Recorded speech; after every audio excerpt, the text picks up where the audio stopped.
नमस्कार. आज आपण आजी-आजोबा या दोन जिव्हाळ्याच्या प्रेमळ माणसांविषयीचा आज पॉडकास्ट करणार आहोत. चिकू-पिकूचा डिसेंबर अंक जो आहे तो आजी-आजोबा स्पेशल अंक आहे. त्या निमित्ताने या विषयावर एक्सपर्ट टॉक करावा असं वाटलं. या संदर्भात कुठल्याही प्रकारे आई-बाबांना किंवा आजी-आजोबांना उपदेश करावा असा मुळीच आमचा हेतू नाहीये.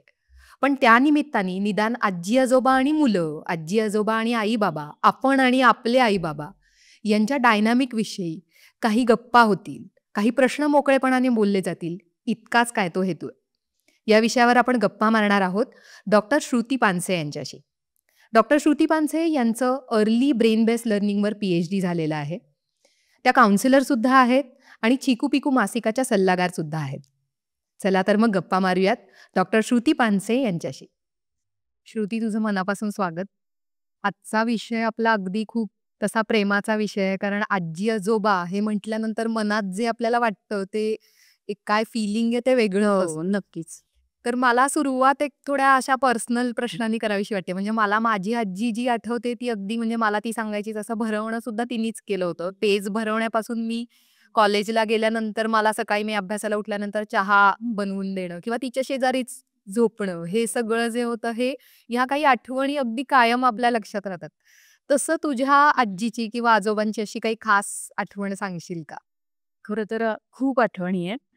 पण अगदी आता असं विचारल्यावर पहिली एक आठवण आठवली ते म्हणजे मी 6वी ला होते, म्हणजे लहान नव्हते.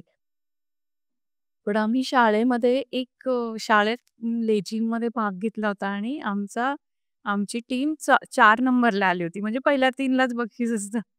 आणि मग घरी आल्यानंतर इतका वाईट वाटलं होतं, की आपण हारलो. हो. मग खिडकीत बसून राहिले होते आणि अजिबात खिडकीच्या बाहेर बसून बघत बसले होते, की मला आता जेवायचं नाही, मला काही करायचं नाही. हं. मग समजूत सगळ्यांनीच घातली, की असं काही असतं का? परत पुढच्या वेळेला वगैरे हो. अशी सगळी समजूत घातली. आणि पण जेवायचं नाही हे माझं ठाम होतं. हं. मी तिकडे बाहेर बघत बसले होते.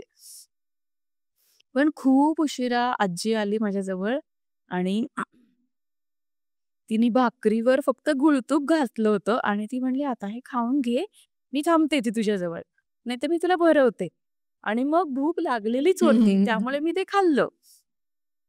पण ती जी एक आठवण आहे, की तो पदार्थ, हो. त्याच्यानंतर जेव्हा समजूत घातली होती ना सगळ्यांनी, तेव्हा ती नव्हती कुठेही. हां. तेव्हा ती फक्त बघत होती. आणि जेव्हा लक्षात आलं, की आता जेवायचं नाहीच आहे बहुतेक हिला, तेव्हा न बोलता तिने ते ताटच माझ्यासमोर आणलं. अगदी. त्यामुळे किती ही छान. आठवण खूप छान आहे. अगदी म्हणजे ती खरंच आपण किती पुस्तकी भाषेत जरी म्हटलं तरी ती ऊब आणि तो जो हे आहे तो प्रत्येक मुलाचा नातवंडाचा आजी-आजोबांशी असतो ती असा. वेगळा आहे. इव्हन माझं जे पहिलं पुस्तक आहे, पाळणाघर असं हवं, ते मी अर्पण पण माझ्या आजीलाच केलंय. मस्त. कारण हा वेगळाच आहे सगळा. तो नाताच वेगळं असतं. अगदी वेगळं आहे.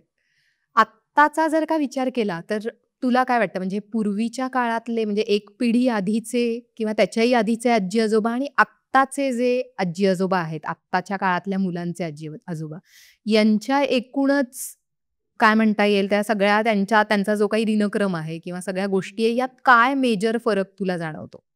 मुळात आत्ताचे जे आजी-आजोबा आहेत ना, त्यांना एक पर्सनल लाईफ आहे. हं. म्हणजे जॉब केलेला असेल, मित्र-मैत्रिणी असतील, स्वतःच्या काही इच्छा असतील, की ज्या अजूनही सामाजिक जीवनामध्ये पूर्ण होऊ शकतात. बरोबर. अशा काही असतील, स्वतःचे काही छंद असतील किंवा एक ठरवलेलं असतं, की एखाद्यानी, की मी माझं एक काहीतरी माझ्या आठवणी लिहून काढणार आहे किंवा दुसऱ्या मुलांना जाऊन शिकवणार आहे. हं. तर असे ज्या गोष्टी असतात ना, या पूर्वीच्या म्हणजे माझ्या आजी-आजोबांच्या अशा नव्हत्या. हं. त्यांचं स्वतःचं पर्सनल लाईफ खूप छान होतं. पण तरीसुद्धा एकदा नातवंड झाली, की त्यांचं त्यांचं सगळं सांभाळून म्हणजे छंद हो. सांभाळून घराकडे आणि नाती आणि नातवांकडे बघणं हे एक ओघाने आलेलं हो. काम. सहज म्हणजे होतं. काम असं नाहीच ते. हो. काम हा शब्द नाहीच आहे खरं बरोबर. पण तो आपल्या दिनक्रमाचा भाग असं बरोबर. म्हणूनच आजी-आजोबा हे मुलांना सांभाळायचे. आजही त्याच्यात खूप सगळीकडे फरक पडला असं नाही. हो. आजही बरेच आजी-आजोबा असे आहेत, की ते अगदी म्हणजे लाईफ आपलं म्हणजे पार्ट ऑफ लाईफ हो. म्हणूनच या सगळ्याकडे बघतात. पण तरी सुद्धा जो काही बदल झालाय तो मग या एका क्षेत्रात झालेला दिसतो. हं. की त्यांना त्यांचं पण काहीतरी करणं आहे किंवा त्यांचं जसं आई-बाबांचं एक सर्कल आणि त्यांच्या त्यांच्या गोष्टी आहेत, तशा बरोबर. आजी-आजोबांच्याही आहेत अजून आणि आहेत. त्यांनी ते टिकवून ठेवल्या पाहिजेत. बरोबर. तरच ते स्वतः पण खुश राहतील. राहतील. म्हणजे आता छोट्या बाळाला समजा सांभाळायचंय म्हणून हं. आजी घरात आहे. पण तरी सुद्धा तिने एक संध्याकाळी चक्कर मारून येणं, तिच्या मैत्रिणींकडे जाणं, तिच्या बरोबर आहे. बहिणी, भाऊ त्यांच्याकडे हे तर करायला पाहिजे. बरोबर आहे. त्यातून त्यांना आनंद मिळणार आहे हे लक्षात आनंद घेणं. मिळणार आहे आणि सगळ्यात महत्वाची गोष्ट की आई-बाबांच्या कधी-कधी लक्षात येत नाही असं हं. मला वाटतं, की आपलं वय आणि आजी-आजोबांचं वय ह्याच्यात फरक आहे. हं. त्यामुळे कितीही मी आनंदी आहे, मी फिट आहे, मला फारसं काही होत नाहीये, असं दाखवण्याचा प्रयत्न जरी आजी-आजोबांनी केला, तरी त्यांच्या त्यांच्या काही शारीरिक गरजा आहेत. हो. म्हणजे अगदी छोट्या-छोट्या असतील, की खूप उठ-बस जमत नाहीये बरोबर समजा. आहे. त्याच्यानंतर दुपारी एक 10 मिनिटं, 15 मिनिटं का होईना, पण शांत विश्रांती. पडायचंय हो. नुसतं. मग तो मुलांच्या दंग्यामध्ये किंवा सतत मुलांच्या सांभाळण्यामध्ये ते होत नाही बरेच. मग बरोबर. चिड वाढते. हं. या सगळ्याचा विचार आणि आपलं घर, आपल्या घरातली सिच्युएशन याप्रमाणे थोडासा याकडे लक्ष देणं गरजेचं आहे. लक्ष देणं गरजेचं आहेच. कारण चिडचिड झालेली दिसते, पण त्याच्या हं. आधी काय-काय स्टेप्स हां. होत्या त्या दिसल्या नाहीत. बरोबर, कारण तुम्ही घरीच नव्हतात तेव्हा. बरोबर. असंही म्हणजे ते एक वाढतं वय त्यांनी बोलून नाही दाखवलं तरी आपण लक्षात घ्यायला पाहिजे. फार बरोबर. वाटतं मला. येस. ह्या सगळ्या गोष्टी अगदी महत्त्वाच्या आहेत तू म्हणालीस तसं. पण एकूणच मला असं विचारायचं आहे तुला, की मुलांच्या म्हणजे बालपणात असू दे किंवा ओव्हरऑलच जीवनात हे जे आजी-आजोबा, हे जे 2 लोकं आहेत, हे का एवढे महत्त्वाचे आहेत? किंवा त्यांचा सहवास मिळणं हे ओव्हरऑल काय तऱ्हेने महत्त्वाचं आहे असं वाटतं तुला? एकतर आपल्याकडे एक शब्दच त्याच्यासाठी आहे दुधावरची साय. त्यामुळे ती साय थिकच असणार. हां, त्यामुळे तसं ते प्रेम पण त्यांचं असं असतंच म्हणजे असं खूप वेगळं. प्रेम असतं आपल्या नातवंडांवर.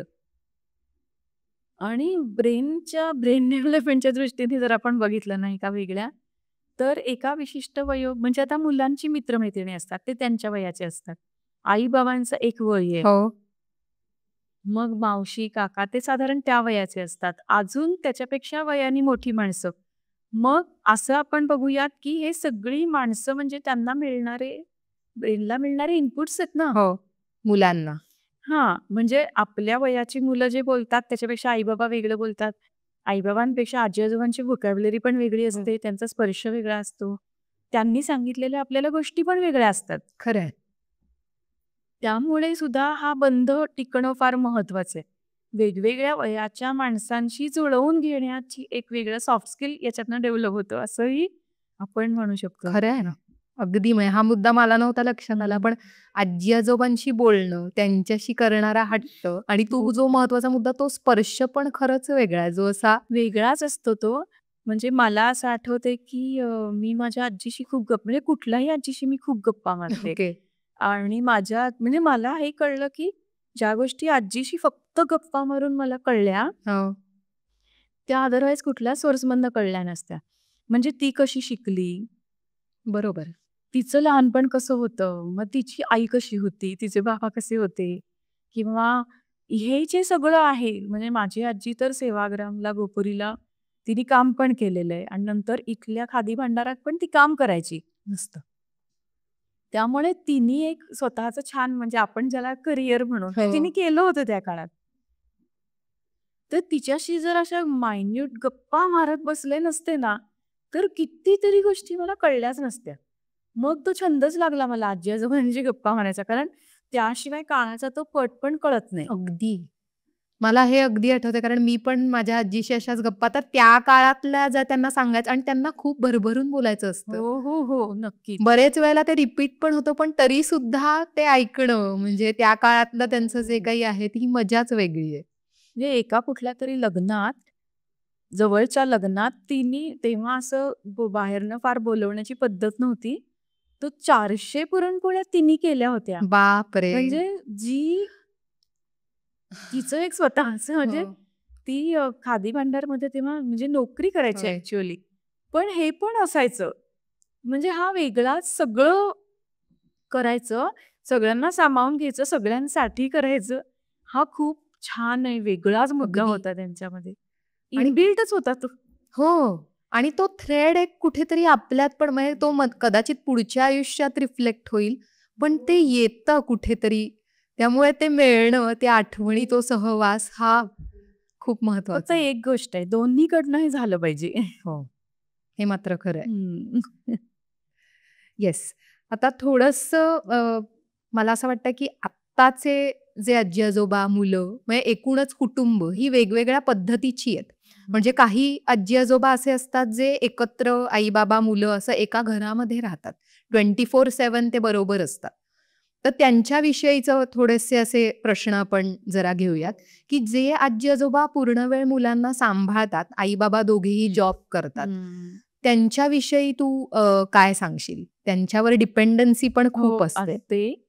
आणि बऱ्याचदा हे आजी-आजोबांनी स्वतःहूनच कधी-कधी म्हटलेलं असतं, की "आम्ही असताना कशाला डे केअरमध्ये ठेवायचं? हां, आम्ही आहोत ना." बरोबर. आणि ते ती घेतात ती जबाबदारी. जोपर्यंत त्यांना जमतं, हो, होतं, शारीरिकदृष्ट्या म्हणते मी, प्रेम असतंच. हो, तोपर्यंत काही प्रॉब्लेम नसतो. पण जर असं झालं, की शारीरिकदृष्ट्या जमत नाहीये, बरोबर. तर मग थोडीशी चिडचिड व्हायला लागते. हं. आणि हे थोडं आर्थिक परिस्थितीवर वर पण बरोबर आहे. अवलंबून हो. असतं. दुसरीकडे असं पण असतं, की आई-बाबा म्हणतात, की "नाही तुम्ही तुमचं सांभाळा. आम्ही मुलांना व्यवस्थित डे केअरमध्ये घालतो. हं, आणणं, नेणं, नंतरच्या गप्पा हे सगळं तुम्ही करा." हं. तर त्यावेळेला हे बऱ्याच अंशी मी म्हणेन, की हे बॅलन्स आहे मग. बरोबर. त्यामुळे जर असं असेल, तर एकमेकांच्या गरजा सर्व परीने ओळखता आल्या पाहिजेत. हं. खरं आहे. हे महत्वाचं. हो. कारण कितीही म्हटलं तरी जेव्हा पूर्ण वेळ म्हणजे 8-8, 9-9 तास आजी-आजोबांना सांभाळावं लागतंय, तेव्हा त्यांच्या लिमिटेशन्स खरंच ओळखून त्या गोष्टी करणं म्हणजे ते जर का नक्कीच. तर त्याचा ताण हो. नाही येणार. एक अजूनही म्हणजे असे बऱ्याच गोष्टी कन्सल्टन्सीच्या दरम्यान हं, लक्षात आलेल्या, की अनेकदा आजी-आजोबांना हवी असतात नातवंड, की हं. आम्ही सांभाळतो ना. पण आजच्या नातवंडांच्या ज्या गरजा आहेत ना, त्या हं. कदाचित लक्षात नाही घेतल्या जात किंवा लक्षात येत नाहीत. उदाहरणार्थ असंच आजी-आजोबा म्हणले होते, की नातवंडांना माझ्याचकडे ठेवा म्हणून. हं. आणि दोघं जण होते. आणि पण आई-बाबा घरी आल्यावर लक्षात यायला लागलं, की फक्त टीव्हीच बघतायत हो. मुलं. हा बऱ्याच ठिकाणचा प्रॉब्लेम आहे हां. सध्या. मग टीव्ही बघून अ, त्यातले शब्द उचलणं, बरोबर. त्यातली भाषा उचलणं आणि त्यातले सगळे टोन सुद्धा हो. उचलणं आणि आजी-आजोबा नक्की काय बघतायत, हे हो. पण आपल्या कंट्रोलमध्ये नसतं. तर ते एक लक्षात आलं. मग होमवर्क झालेला नाहीये हे लक्षात येतं. त्याच्यानंतर आजकाल अनेक आजी-आजोबा हे मोबाईलवर असतात. हो. गेम पण खेळत असतात हो. बऱ्याचदा. तर मग आजी-आजोबा म्हणजे आई-बाबा म्हणतात, की मोबाईल तुला मिळणार नाही. पण आजी-आजोबांचा मोबाईल हा मुलांचाच मोबाईल हो, असतो. हो, कारण हो. त्याला लॉक पण नसतं बऱ्याचदा, काहीच नसतं. तो मिळतो तो सहज वेळ आणि येतो तो आपलाच आहे, असंच मुलं समजतात. असं होत असेल तर मात्र मग तिथे विचार करण्याला म्हणजे विचार करूनच मग पुढे कसं जायचं हे ठरवावं लागेल. हा प्रश्न म्हणजे प्रश्नांच्या लिस्टमध्ये हा प्रश्न होताच, की आजी-आजोबा म्हणजे हे जे आहे, की घरी टीव्ही आणि ह्याचा वापर पण ॲट द सेम टाईम त्यांना घरी करायला काही नाहीये. त्यामुळे त्यांचं मनोरंजन पण आहे आजी-आजोबांचं. पण मुलांना पण ती सवय नाही लागली पाहिजे. तर मग आई-बाबा म्हणून काय करायचं? म्हणजे अशा वेळेला खरं तर जर नातवंड हवी आहेत आपल्याकडे हं. आली, तर थोडंसं आजोबांनी वेळा मॅनेज बदलल्या करणं. समजा, हं. की आता समजा मुलं संध्याकाळी बाहेर जाणार आहेत, खेळायला जाणार आहेत, तर त्यावेळेला तुम्ही टीव्ही बघू शकता. बरोबर, सकाळी मुलं शाळेत आहेत तेव्हा बघू शकता. पण ते आले, की थोडंसं घरातलं वातावरण ब्रेक घ्यायचा. टीव्हीतनं ब्रेक असं पण घेऊ शकतो आपण, बरोबर, की त्यावेळेला मग गप्पा गोष्टी की नुसत्या गप्पा सुद्धा चालतील. मग मुलांचा अभ्यास आहे. असं बरोबर, थोडंसं टाईम टेबल चेंज करावं लागेल बरोबर. त्यावेळेला. म्हणजे जे काही बघायचंय, कारण त्यांनाही एखादी सीरियल खूप येस. आवडत असते, तर ती त्याची, कारण त्याचा रिपीट टेलिकास्ट वगैरे 3 पण वेळेला असतो ना. होतो. हां, तर ते सकाळ, दुपार आणि रात्री वगैरे असा पण होतो. बरोबर. इथे मला असं म्हणायचं, की बऱ्याचदा ना आपण आजी-आजोबांना, म्हणजे काही पालकांचं असं होऊ शकतं, की ते सांगतात, की हे नका तुम्ही मुलांसमोर बघू किंवा काय. तेव्हा ते वेगळ्या तऱ्हेने घेतलं जाऊ शकेल. तर तू हे का बघू नये याविषयी थोडंसं सांगशील का? की काय होतंय, त्यात काय होतंय? असं जे आपल्याला वाटतं, त्याचे काय परिणाम मुलांनी जर का ते कॉन्स्टंटली बघितले तर होतील? म्हणजे आम्ही मोठे होत असताना टीव्ही बघू नका इथपर्यंत होतं. म्हणजे मुलांनी टीव्ही बघू नका. आता ते खूप मोबाईल बघू हो. नका इथपर्यंत गेले. पण मुळात स्क्रीन ॲडिक्शन हे खूप फास्ट होतंय. हं. म्हणजे पूर्वी आमच्या वेळेला निदान आम्ही कोणी आपल्याशी खेळायला आलं, की आम्ही ते आमचं टीव्हीत हो. लक्ष नसायचं. मग आम्ही खेळायला जायचो. पण आज मुलं सगळी खेळायलाच जाऊ शकतात असं नाहीये. बरोबर. जागा पण नाहीयेत खेळायला आणि ती गरज मुलांना खेळण्याची गरज असते हे बऱ्याचदा लक्षातच आलेलं नाही हो. काही जणांच्या. म्हणजे आई-बाबांच्या सुद्धा, हं. की खेळणं, हालचाल, शारीरिक याची खूप मोठी गरज आहे मुलांना. तर हे जर हेही नाही आणि तेही नाही आणि हं. मुलं दिवसभर फक्त बसून राहतायत. हो. म्हणजे ती शाळेत बसतायत. हं. शाळेत जाताना, येताना, प्रवासात बसूनच असतात. क्लासमध्ये ट्युशन काय असेल तिथंही बसून हो. असतात. तर हे बसणं इतकं वाढलंय, की त्याचा त्यांच्या मानसिकतेवर खूप मोठा परिणाम होतोय. हे लक्षात येत नाहीये. आणि पुढच्या काळामध्ये त्यांना जेव्हा फिटनेस हवा आहे, हो. त्याच्यासाठी सुद्धा मुलांनी एवढं बसून राहणं बरोबर नाहीये. बरोबर.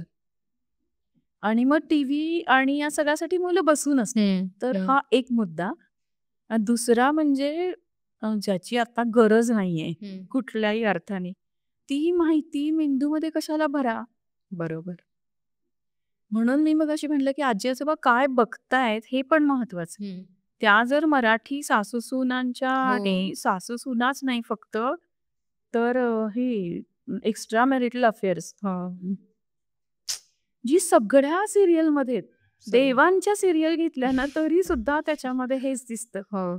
की असं काही ना काहीतरी कुठे ना कुठेतरी आहेच. बरोबर. त्यामुळे हे बघतायत मुलं, तर मग ही इन्फॉर्मेशन कशासाठी त्यांच्या मेंदूमध्ये आत्ता घालायची आहे? मग अगदी. एकीकडे आपण म्हणतोय, की 5वी 4थी मध्ये मुलं वयात येतायत, मुली वयात येतायत. मग हे सगळं नको असलेलं अनैसर्गिक म्हणजे त्यांच्या वयाला जे अनैसर्गिक आहे आता, ते कशाला ते बघून सुद्धा हे सगळ्या गोष्टी होतंय. बरोबर आहे. मग ह्याचा थोडासा सारासार विचार सगळ्यांनीच, आजी-आजोबा, सगळ्या मोठ्यांनीच म्हणजे करणं करायला गरजेचं हवंय. आहे. मग मनोरंजनाचा पॅटर्न बदल टाका. हं. म्हणजे त्यावेळेला जर काहीतरी बघायचंय, तर मग एकत्र मिळून हां, बघता तर येईल. मग मुलांसाठी जे आहे ते बघूयात का आपण? असा पण विचार करता येईल. पण परत तेच आहे, की बसून खूप मुलं राहतायत. बरोबर त्यांच्यावर आहे. आपल्याला नक्की एक उपाय प्रत्येक घराने शोधायला हवा. बरोबर. आणि तो त्या घराचा ठरवून असलेला पण असेल, म्हणजे काय माझ्या हो, आजूबाजूला हो. काय उपलब्ध आहे त्या हो, प्रकारे हो. आजी-आजोबा, आई-बाबा दोघांनी मिळून काहीतरी हो, ठरवलेलं आहे अशा हो, पद्धतीने. हो. येस. हा झाला, म्हणजे आपण जसं म्हणालो, की पूर्ण वेळ आजी-आजोबा सांभाळणारे जे आहेत ते. असं असतं, की प्रत्येक वेळेला म्हणजे त्यांना सुद्धा जेव्हा माणूस म्हणजे सतत मूल सांभाळणं याचा पण एक ताण येतो. हो, तर नक्कीच. तो जो म्हणजे तो तोही मुळात समजून घ्यायला पाहिजे, की छोटं मूल सांभाळण्याचा ताण असतो. हो. म्हणजे त्यांना प्रेम कमी आहे किंवा असं असं नाहीये. नाहीये. हो. हा खूप महत्वाची गोष्ट आहे, की एक शरीर शेवटी ना एका मर्यादेपर्यंत ते असतं उत्साही, पण ते नंतर थकतं. बरोबर आहे. मग त्यानंतर जर का घरी आल्यानंतर तो ब्रेक देणं, कारण माझ्या पण घरी असं असतं, की माझा मुलगा शाळेनंतर आईकडे जातो. तर ते शनिवार, रविवारी नको वाटतं सोडायला, कारण तिला पण ब्रेक गरजेचं, किंवा घरी आल्यानंतर अजून जास्त वेळाचा नको, हे समजून घेणं पण, की तिला कुठे फिरायला जायचं असेल तर जाऊ देणं किंवा इतर ठिकाणी हे आणि ओळखणं, एनर्जी मॅच होणं हा एनर्जी हा मॅच होणं. महत्वाचा मुद्दा आहे. मुलांची एनर्जी, त्यांनी केलेले आवाज, हो. हे सगळं सहन होत नाही हो. कानांना किंवा एकूणच थोडी नक्कीच. शांतता हवी की असते. आता बास, हां, आता आता थोडा मला वेळ. ते खूप प्रिय आहेस, पण आता बास. हो. आणि हे आजी-आजोबांनाच नाही, आपल्याला पण होतं अनेकदा, की आपण मग हे रादर तो ब्रेक प्रत्येकाला हवा असतो. तो तेवढ्या एकमेकांना देऊन जर का आपण ते ॲडजस्ट केलं, तर ते होऊ शकेल जरा. अशी ही कुटुंब आहेत ज्याच्यामध्ये आजी आजोबा एका शहरात राहूनच वेगळ्या घरात राहतात, आई बाबा मुलं वेगळीकडे राहतात, किंवा मग एका गावात आजी आजोबा आहेत आणि दुसरीकडे आई बाबा आणि मुलं आहेत. तर अशा कुटुंबांनी कशा तऱ्हेनी म्हणजे त्यांचा सहवास आजी आजोबा आणि मुलांचा मिळावा यासाठी काय गोष्टी आवर्जून करायला हव्या? सहवास मिळावा म्हणून अर्थातच सुट्टीच्या दिवशी एकमेकांकडे जाणं. त्याच्यातनं हे पण लक्षात येईल की आपल्या घरात एक वेगळं वातावरण आहे, पण आजी आजोबांच्या घरात वेगळं वातावरण आहे. कदाचित नियम वेगळे असतील. त्यामुळे सुट्टीच्या दिवशी सणावारी हो, आणि एकत्र कधी-कधी येणं. वेळ काढून किंवा एकमेकांच्या आत्यंतिक गरजेला एकमेकांकडे जाणं, बरोबर. हे पण होऊ शकतं ह्याच्यातनं. त्यामुळे हे आवर्जून करावंच. नक्कीच. आणि परदेशात राहणारे पण खूप कुटुंब आहेत ज्याच्यामध्ये अ, आजी-आजोबा भारतात आहेत आणि परदेशात मुलं आहेत. त्याच्यामध्ये पुन्हा भाषेचा पण कधी-कधी अडसर येतो, की त्या मुलांना हो. पण ती मला वाटतं की मातृभाषेतनं हं, बोलत असतात बऱ्याचदा घरी. त्यामुळे आजी-आजोबांशी व्हिडिओ कॉलवरनं का हं, होईना, पण तो एक संवाद असतो म्हणजे तो हं. टिकवला गेला पाहिजे. बरोबर, बऱ्याचदा हल्ली असं होतं की घरामध्ये एक भाषा नाही बोलली जात ना, जाती धर्म वेगळे असतात बरोबर बऱ्याचदा. आहे. तर त्यामुळे सुद्धा आजी-आजोबांशी बोलण्यासाठी आणि तेवढी का होईना, पण तेवढी ती दोन्ही भाषा ज्या आजी-आजोबांच्या आहेत त्या जर शिकवल्या गेल्या तर व या आजी-आजोबा आणि नातवंड यांच्यातला संवाद होऊ शकेल, इतकी तरी भाषा यायला पाहिजे त्यांना. बरोबर. आणि ते अशा ठिकाणी जे परदेशात राहणारे आई-बाबा आहेत त्यांना म्हणजे घरी ती भाषा सुद्धा बोलणं जर का हो, नक्कीच. ते अशा ते आवश्यक आहे थोडं टिकवून ठेवण्यासाठी. नक्कीच. मला एक आठवतं ना, की माझी एक आत्या होती आणि ती वर्ध्याला राहायची. हं. तर ती कायम मला पोस्टकार्ड पाठवायची. त्यामुळे ते मला या संवाद जो आहे आपला, आत्ता व्हिडिओ कॉल वगैरे आहे. पण जेव्हा फोन पण नव्हते, त्या काळातली अर्थाची गोष्ट हां. आहे. पण ती पत्र नंतर जपून पण ठेवता हां. येतात. पुन्हा-पुन्हा वाचायला छान पण वाटतं. अगदी. त्यामुळे नव्याने परत असं सुरू केलं तरी चालेल. किती छान! खरंच आहे. कारण आता माझे सासरे पण आता नुकतेच एक्सपायर झाले. तेव्हा त्यांची काही पत्र त्यांनी गोविंदला लिहिलेली किंवा त्यांनी काही भेट पाठवलेला, तर तो तसा राहतोय साठा. अगदी तर तू नक्कीच. म्हणालीस तसं अगदी हा हे करू शकतो प्रयोग आपण, की पत्र लिहिणं पत्र, मग एकमेकांना. त्या पत्रांमध्ये नेहमीची साधं एक पत्र पण असायचं. कधी-कधी तिने काही प्रश्न मला पाठवलेले असायचे ओके. आणि ती म्हणायची, की "या प्रश्नांची उत्तरं शोध आणि मला पाठव मस्त. परत पत्र." छान. त्यामुळे असा हा संवाद आपण परत सुरू करू शकतो. खूपच छान आयडिया आहे. नक्की करता येईल अशी ठरवून. आणि अगदी. आता काही प्रश्नांविषयी किंवा प्रॉब्लेम्स विषयी बोलूयात, जे बरेचदा आपण तेवढ्या उघडपणे बोलत नाही. असं बऱ्याचदा होतं, की आई-बाबा वेगळ्या विचारांचे आहेत, आजी-आजोबांचे वेगवेगळे विचार आहेत आणि मग त्यांच्यातले मतभेद जे असतात, त्याचा कुठेतरी परिणाम घरावर, मुलांवर सुद्धा होतो. म्हणजे त्यातले काही एक साधे-साधे प्रश्न जे सर्वसमावेशक आहेत, काही ठिकाणचे आहेत, ते आपण घेऊयात. एक प्रश्न असा कॉमनली विचारला गेलाय तो म्हणजे आई-बाबा काहीतरी सांगत असतात, की हे चॉकलेट आत्ता मिळणार नाहीये किंवा टीव्ही आत्ता मिळणार नाहीये, बिस्किट मिळणार नाहीये आणि त्यामध्ये आजी-आजोबा मग मध्ये येतात, की "राहू दे गं, दे कशाला ओरडतीयेस?" हे अशी सिच्युएशन असते, तेव्हा काय करायला हवं? आहार आणि टीव्ही आणि हे सगळे जे मुद्दे असे आहेत, की जे नक्कीच मुलांच्या समोर नकोत. असे जे आहेत, असे जे बरोबर. जे काही आहेत, त्या सगळ्याबद्दल एक मोठ्यांनी लहानांबद्दल निर्णय घ्यायला पाहिजे. हं. म्हणजे इथे आजी-आजोबा असो नाही तर आई-बाबा असो. त्या चौघांनी मिळून नव्या पिढीबद्दलचे निर्णय घ्यायला पाहिजे. हं. मग चॉकलेट नको. हे जर ठरवलं एकदा घरानी, तर मग आईकडे जाऊ दे, नाहीतर आजी-आजोबांकडे जाऊ दे, नाहीतर बाबांकडे जाऊ दे. चॉकलेट नाही हे ठरवता आलं पाहिजे. फक्त त्याला अगदी नाही असं म्हणता येत नसेल, तर रविवारी सकाळी देणार. हं. म्हणजे मुलं छोटी असताना ऐकतात तोपर्यंत, की ही एक वेळ ठरवून घेतलेली आणि त्यावेळेला ते मिळेल. मग काहीही झालं तरी सुद्धा ते ठरवायचं, की असंच वागायचंय सगळ्यांनी. बरोबर. त्यामुळे खरं तर आई-बाबा, आजी-आजोबा अशी एक टीम केली हं. आणि ह्यांनी या छोट्यांच्या बाबतीतले निर्णय घ्यायचे, तर ते खरं तर सोपं जाईल. बरोबर. आणि तिथे कुठलंही हे तू म्हणालीस तसं ते मुलांच्या भल्यासाठी, चांगल्यासाठीचे डिसिजन आहे. तर तिथे पर्सनल काही हे न आणता मिळून ठरवणं. कारण मग मुलं अगदी त्याचा फायदा घेतात, की आई नाही म्हणली तर आजीकडे गेलोय, असं हे न करता कारण मुलंही खूप हुशार असतात आणि मुलांनी आपल्या घरातल्या प्रत्येकाच्या स्वभावाचं अनालिसिस केलेलं असतं. बरोबर. त्यामुळे कोणाकडे काय मागायचं, कधी मागायचं हे सगळं मुलांचा अभ्यास झालेला आहे. बरोबर. त्यामुळे मुलांच्या हितासाठी असं एकच गोष्ट लक्षात ठेवायची आणि या 4 अडल्ट्सनी निर्णय घ्यायचा. बरोबर. पण त्यासाठी काय म्हणजे मुलं नसताना एकत्र मिळून बोलणं हे गरजेचं आहे. किंवा आता समजा डॉक्टरांकडे जाऊन आलो, मग डॉक्टरांनी काय सांगितले हे कसं आपण सगळ्यांना सांगतो. बरोबर. तसं आणि एकदा हा निर्णय घेऊन भागणार नाहीये. पुन्हा पुन्हा नवीन काही गोष्टी त्याच्यामध्ये ऍड होतील, बरोबर. की आता हे आपल्याला करवून घ्यायचंय मुलांकडनं एकतर, किंवा ह्या गोष्टी टाळायच्या आहेत. बरोबर. असं नवीन नवीन होणारच आहे. सतत त्यात काहीतरी बदल. सतत मुलं बदलत राहणार आहेत, मोठी होत राहणार आहेत. चुकीच्या गोष्टी चिकटणार आहेत त्यांना, त्या बरोबर. आपल्याला लांब करायच्या आहेत. तर या सगळ्यासाठी सुद्धा पुन्हा पुन्हा हे बोलणं पाहिजे. बरोबर. मुलं मोठी होताना सुद्धा त्यांना घेऊन बसलं तरी चालेल. तू म्हणालीस तसं तो जर एकत्र आपण राहत असू आणि एकूणातच टीम म्हणूनच तो विचार करणं गरजेचं आहे. हो. पण इथे प्रश्न मला असा पडलाय की ज्या काही घरांमध्ये खूप जास्त मतभेद आहेत, हो. काही प्रमाणात भांडणं सुद्धा आहेत आणि असं बऱ्याचदा मग वाटतं की आईबाबांना पण आणि आजी आजोबांना पण की हिला सांगून काय होणार आहे किंवा यांना सांगून काहीच फरक पडणार नाहीये आणि मग आपण तो चॅप्टरच बंद करून तसंच पुढे पुढे पुढे नेत राहतो. तर याच्याकडे एक वेगळ्या तऱ्हेने काही बघायला हवं का या अशा हो, सिच्युएशनकडे? नक्कीच. कारण मतभेद ही जी गोष्ट आहे ना, ती कुठंही जा असणारच आहे. म्हणजे ती आईबाबांमध्ये पण असू शकते, म्हणजे आपले स्वतःच्या आईबाबांमध्ये पण असू हो. शकते, कलिग्समध्ये पण असू शकते, भावंडांमध्ये, मित्र-मैत्रिणी, म्हणजे मतभेद ही अशी काही वेगळी गोष्ट नाहीये, की जी आता नवीनच आपल्याला कळली आहे. ते असणारच आहेत. बरोबर आहे. मग ते जनरेशन गॅपमुळे असतील, कदाचित वेगळे तुमचे जाती धर्म हो. किंवा ते नसतील ना, तरी सुद्धा तुमच्या स्वयंपाकाच्या पद्धती, अगदी. काहीही कारण पुरतं आपल्याला मतभेद असण्यासाठी बरोबर. आणि ते निर्माण होण्यासाठी. त्यामुळे ते असणारच आहेत.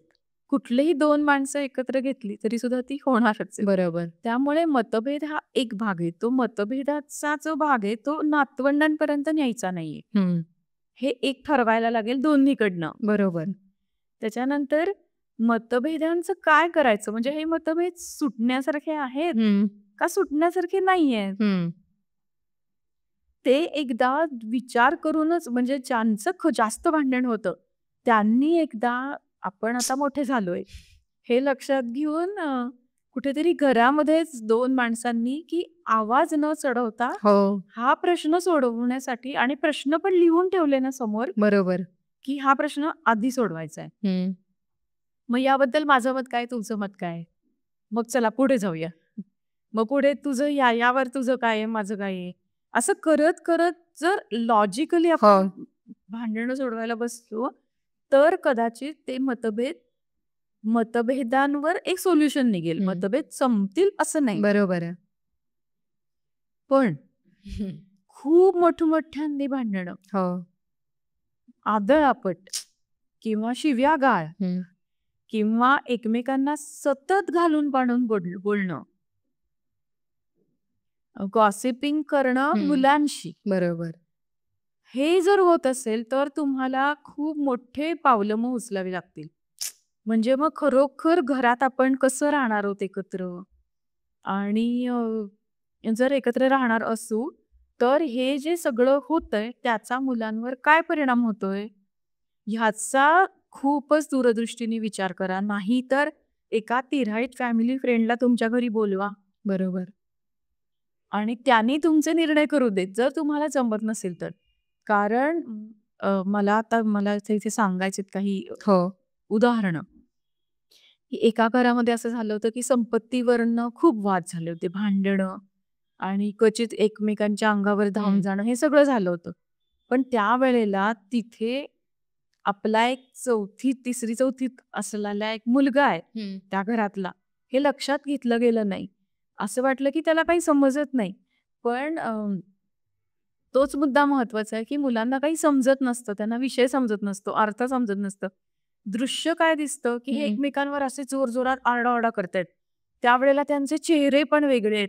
हे आपले नेहमीचेच आई-बाबा, आजी-आजोबा, काका-काकू हे असे कसे आहेत? बरोबर. तर या सगळ्यामुळे त्या मुलांनी त्या स्वतःला जसा वाटला तसा अर्थ काढला हं. आणि त्याचा इतका शरीरावर परिणाम झाला, की तो क्युअर होण्याच्या पलीकडे. बापरे! त्यामुळे साधी एवढी अगदी टोकाची नाही, साधी तुम्ही भांडणं हो. करत असाल, आवाज चढवत असाल एकमेकांवर, तर हे लक्षात ठेवा, की तेही मूल आपल्याकडे बघतंय. हो. त्याचा तो आपला अर्थ काढतो. चेहरा, आपला आवाज, त्यावेळेला जे काही आपल्या तोंडात येणारे अपशब्द असतील, टोन, हो. हे सगळ्याचा परिणाम त्या मुलांवर होतोय. त्या मुलांचं वय 6 महिने का असेना, बरोबर आहे. पण तरी सुद्धा हे सगळं कानावाटे जातंय आणि त्या सगळ्याचा परिणाम होतो.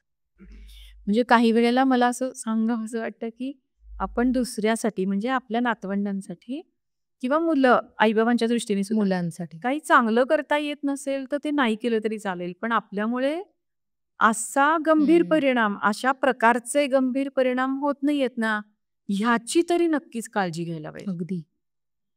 नक्कीच. हा मुद्दा खूप महत्वाचा. आजी-आजोबांचा मुलांशी संवाद चांगला व्हावा, छान नातं अजून ते फुलावं, यासाठी काय करायला हवं असं तुला वाटतंय? मुळात आपल्याला ना काय कसं बोलायचंय, कसं रिॲक्ट व्हायचंय दुतर्फा, हं. हे प्रत्येकालाच आणि प्रत्येक घराला जमतंच असं नाहीये. हं. त्यामुळे आपण जर ही अशी गोष्ट असेल, की ही आत्ता कोणत्याही वयामध्ये मी कसं बोलायचंय हे शिकेन, हं. तरीही चालेल. बरं. कारण का? तर बोलणं ही फार महत्वाची गोष्ट आहे. चांगलं बोलता येणं हं. आणि समजा कोणी आपल्याला अपोज केलं तरी सुद्धा आपल्याला योग्य शब्दात ते अपोज करणं सुद्धा हं. त्याला इव्हन हे जमवायला पाहिजे. त्यामुळे आजी-आजोबा आणि मुलं यांच्यामध्ये जेव्हा आई-बाबा येतात, बऱ्याच अंशी कधी-कधी आपल्याला हो. असं दिसतं, की येतात, तर त्यावेळेला सुद्धा आत्ता हा आजी-आजोबांचा आणि मुलांचा वेळ आहे. तर आपल्याला काही खटकत असेल, तर ते त्यावेळेला तिथं न सांगणं, हं. मुलांना पण आणि आजी-आजोबांना पण. हे आपल्याला जमायला पाहिजे. बरं. आणि मी मगाशी जसं म्हटलं तसं, की एक वेगळा वेळ ठेवूया, की आठवड्यातनं एकदा, महिन्यातनं एकदा गरजेप्रमाणे, की आपण सगळे मिळून आत्ता फक्त गप्पा मारायच्यात एकमेकांशी. हं. असा एक वेळ ठेवायला लागलो, की आपोआप आपल्याला तो संवाद पण जमायला लागेल आणि आपल्याकडनं मुख्य म्हणजे मुलं शिकतील. बरोबर. कारण अनेकदा आजी-आजोबा काही बोलत नाहीत ना मुलांना, हं. की हे करू नका, ते करू नका, असं बऱ्याचदा बोलतच नाहीत. त्यामुळे मग सॉफ्ट टार्गेट होतात कधी-कधी आणि मग आजी-आजोबांना लाथा मारायच्या आहेत किंवा असं खूप ते कम्फर्ट लेव्हल आल्यामुळे होतं खरं म्हणजे. पण तरी सुद्धा हे होतं बऱ्याच हं. ठिकाणी.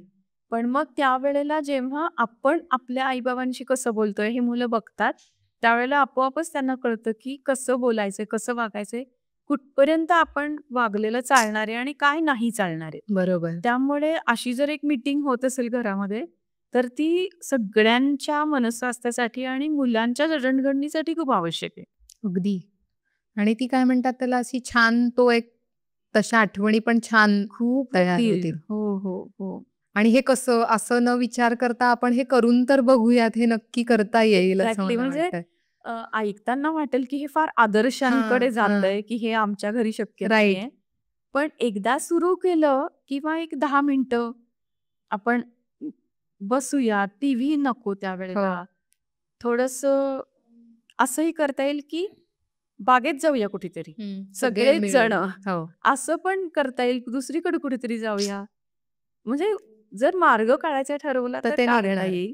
पण याचे फायदे नक्कीच आहेत. नक्की. म्हणजे कोणीतरी तो इनिशिएटिव्ह घेऊन ते स्टार्ट तरी सुरुवात तरी करायला पाहिजे त्याची असं आहे. अ, शेवटाकडे आपण आलोय आता या हो. पॉडकास्टच्या. तर काही गोष्टी ज्या आवर्जून करा आणि या गोष्टी अजिबात करू नका. अशा काही टिप्स तू देऊ शकशील का? हो. एकतर संपूर्ण घराने हेल्दी खाण्याचा प्रयत्न करा. बरोबर. म्हणजे आता डॉक्टर जर सांगतायत ना, की लहान मुलांना साखर देऊ नका, तर आई-बाबा ते ऐकू शकतात. पण आजी-आजोबांना वाटतं, की काय होतं साखर दिली हं. तर? पण खरंच आजचा काळ बदललाय, साखरेचा पॅटर्न बदललाय हो. किंवा आता काही वेगळे परिणाम पण या सगळ्यामुळे मेंदूवर, शरीरावर होत आहेत. तर जर डॉक्टरांनी सांगितले तर ते ऐकायचं. असं एक करू शकतो आपण. सर्वजण हेल्दी राहण्याकडे असं जेव्हा म्हणतो ना, तेव्हा आपोआप घराच्या सवयी बदलतात. बरोबर आहे. फक्त मुलं असं नाही. असं नाही. हां. त्यामुळे सगळ्यांचं एकदा आहार नीट झाला, की जी चिडचिड वाढणं हा सगळा भाग आहे किंवा व्यायाम करणं, बाहेर जाणं, फिरायला जाणं, तर तो बऱ्याच अंशी हाती येईल असं मला वाटतं. बरोबर. त्यामुळे पहिली गोष्ट सगळ्या घराने हेल्दी राहण्याचा प्रयत्न करायचा. दुसरं म्हणजे मतभेद होणार आहेत हे लक्षात घेऊन जर ते होत असतील तर त्याच्यावर मार्ग काढणं वेळीच. घरात भांडणं नाही करायची. बरोबर. आणि जर म्हणजे भांडणं नाहीच करायची, ती भांडणं झाली तर ती डिस्कशननी सोडवायची आहेत आपल्याला. ह्या 2 गोष्टी तर लक्षात ठेवायच्या. ठरवायच्या. ह्याच्यामध्ये बऱ्याच गोष्टी सामावलेल्या आहेत. आणि काय करू नका ह्याच्यामध्ये हेच खरं तर व्हाईस वर्सा आहे, की काही झालं तरी जोरजोरात भांडणं नाही करायची. बरोबर. ते कारण काय होतं, की आपण भांडण करतो त्यावेळेला आपल्या शब्दांवर कंट्रोल नाही राहत. शब्दांचा चॉईस करत बसायला वेळच नसतो. त्यामुळे भांडायचं नाहीये आणि काही जनरेशन गॅप ही गोष्ट खरी आहे आणि ती लक्षात घेऊन मला असं वाटतं, की अ, आपण आणि मुलं यांच्यापेक्षा आई-बाबा आणि मुलं यांची जनरेशन त्यांच्यात पण आहेच. हो. पण आपली जास्त वाईड आहे हे लक्षात घेऊन अंतिम निर्णय तुम्ही आई-बाबाच घ्या. असा टोन कुठेतरी जर असला, ते आई-बाबांनी सांगण्यापेक्षा ते आजी-आजोबांनी सांगावं मला वाटतं. तेवढं समजून की घेऊ, हां. की आता की हे जे काही निर्णय आहेत ना, हे आई-बाबांनीच घ्यायचे. बरोबर आहे. हे आमच्या पिढीने घ्यायचे निर्णयच नाहीयेत. हो. आम्ही आमच्या वेळेला घेतले. खरं आहे. म्हणजे अगदी छोटे-छोटे निर्णय म्हणजे आहारातले असतील, मुलांच्या करिअरमधले असतील, अभ्यासाच्या बाबतीतले असतील, फ्रेंड्सच्या बाबतीतले असू शकतात. तर ते तू आई-बाबांनाच विचार हां. असं कुठेतरी आजी-आजोबांनी सांगणं हे आवश्यक वाटतं मला. तो समजूतदारपणा आपल्यामध्ये असावा आणि नसला तर तो निर्माण केला जावा. आजकाल असे पण आजी-आजोबा आहेत, की ज्याच्यामध्ये एकच पालक आहे. म्हणजे आयदर आई आहे किंवा बाबा आहेत आणि आजी-आजोबा आहेत. अशी पण घरं आहेत. तर त्या कुटुंबामध्ये काय गोष्टी लक्षात घेण्यासारख्या आहेत? म्हणजे घरामध्ये 3 पिढ्या आहेत असं आहेत समजा. तर एक आजी-आजोबांची पिढी आहे, आई-बाबांची आहे, नातवंडांची आहे. समजा काही कारणांनी मधली जी पिढी आहे आई-बाबांची, तिथे काहीतरी प्रॉब्लेम आहे. म्हणजे समजा की आई-बाबा नाही आहेत किंवा सिंगल पेरेंटिंग आहे किंवा डिव्होर्स झालाय समजा या मधल्या पिढीचा डिव्होर्स हो. झालाय. तर अशी वेळ येते की आजी-आजोबांवरच खूप जबाबदारी पडते. हो. मग अशा वेळेला अनेकदा अदरवाईज मधल्या पिढीने जे निर्णय करायचंय. घ्यायचे हो. असतात ते बऱ्याचदा आजी-आजोबांना घ्यावे लागतात. पण इथे जनरेशन गॅप खूप मोठी आहे. बरोबर. म्हणून आजी-आजोबांना जेव्हा काही क्रुशियल निर्णय घ्यायचे त्यावेळेला त्यांनी मधल्या पिढीचे दुसरे कोणी जे प्रतिनिधी आहेत आसपास, मग ते शेजारी असतील, नातेवाईक असतील, फॅमिली फ्रेंड्स असतील किंवा इव्हन मुलांचे शिक्षक असतील, हो. तर अशांशी जाऊन बोलून मग ते निर्णय घ्यायला पाहिजे. हे अवघड आहे खूप. हो.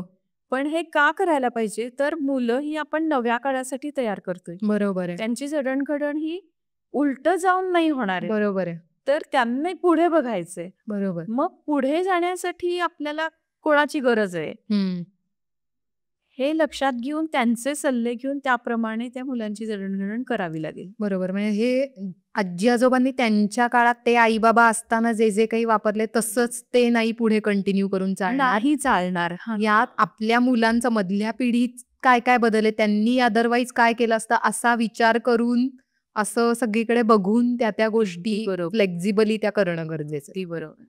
येस. म्हणजे हे दुहेरी टास्क आहे. त्यांचं सगळं सांभाळून त्यांना हे करायचंय. पण हा करतात हे नातवंडांसाठी. पण मी बघितलंय. हो.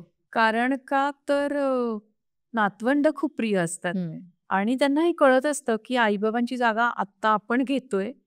पण जनरेशन गॅप नको जाय. हो. फार वाढलेली आहे. त्यामुळे हे करणारे सुद्धा खूप आजी-आजोबा आहेत की ते स्वतः येऊनच इनिशिएटिव्ह घेऊन की असं आमच्या घरी होतंय, तर काय करावं लागेल? बरोबर. असे प्रश्न विचारणारे पण आजी-आजोबा आहेत. मस्त. छान झालं आजचं सगळा सेशन जो आहे तो अगदी खूप मस्त झाला. मला असं वाटतं की तुझे काही-काही मुद्दे मला खूप छान वाटले, की ज्याच्यामध्ये आजी-आजोबांनी नव्या पिढीचा विचार करणं, की काही गोष्टी आपल्याला पण बदलायला लागतील आणि आई-बाबांनी आजी-आजोबांच्या लिमिटेशन्स लक्षात घेणं आणि एक जो मुद्दा तू खूप छान म्हटलीस तो म्हणजे टीम म्हणून आपण एकत्र आहोत हे कायम लक्षात ठेवणं. मग आपण एकत्र राहत असू, लांब राहत असू तरी मुलांसाठी आणि आपल्या घरासाठीच आपण टीम म्हणून आहोत, असा विचार केला तर मुलांनाही छान आजी-आजोबा मिळणार आहेत आणि आपलं सुद्धा कदाचित नातं जे आहे ते अजून छान होऊ शकणार आहे. Thank you so much. आज तू आम्हाला इतका छान, इतका वेळ दिलास आणि इतक्या छान गप्पा आपल्या झाल्या. तुम्हाला सुद्धा आजचा हा एपिसोड कसा वाटला ते नक्की आम्हाला कळवा. तुमचे काही प्रश्न असतील तर ते सुद्धा पोहोचवा. त्याची उत्तरं देण्याचा आम्ही नक्की प्रयत्न करू आणि हा व्हिडिओ जास्तीत जास्त लोकांपर्यंत नक्की पोहोचवा. आमचं YouTube चॅनल लाईक करा, शेअर करा, सबस्क्राईब करा. धन्यवाद.